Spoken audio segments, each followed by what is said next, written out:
How do you determine working length? Your working length determination.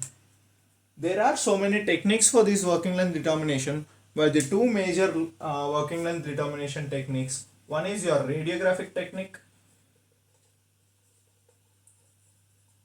and the second one is apex locators.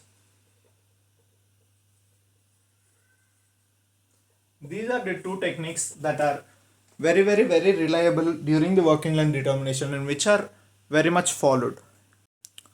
Both the techniques have their own advantages and disadvantages.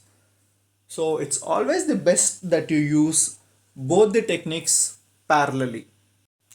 The major disadvantage with the radiographs is that when there is any lateral exit, especially towards your buccal or the lingual sides, you'll not be able to figure it out through your radiographs because radiographs are the 2D images.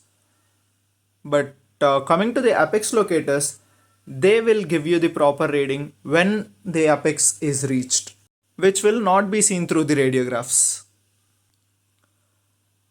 But again, apex locators also can give you false readings, especially when there is any perforation or when there's too much moisture, all of the various factors. Of course, there are advancements into the apex locators, and even in the moisture, the recent apex locators are performing well. But when it's a perforation, when there's a strip perforation in the root, then there's not much the apex locator also can do.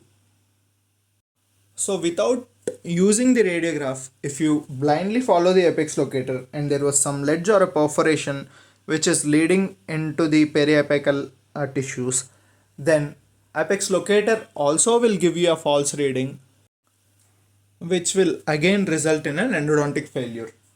So to get the best results, to get the proper results, it's always preferred that you use both the apex locators and the radiographs for your working length determination. There is no single technique that has been given a best outcome. There is always an advantage and disadvantage for any technique that you use. So it's always better that you use multiple techniques conjugated with each other so that you always minimize the risk of post-op flare-ups.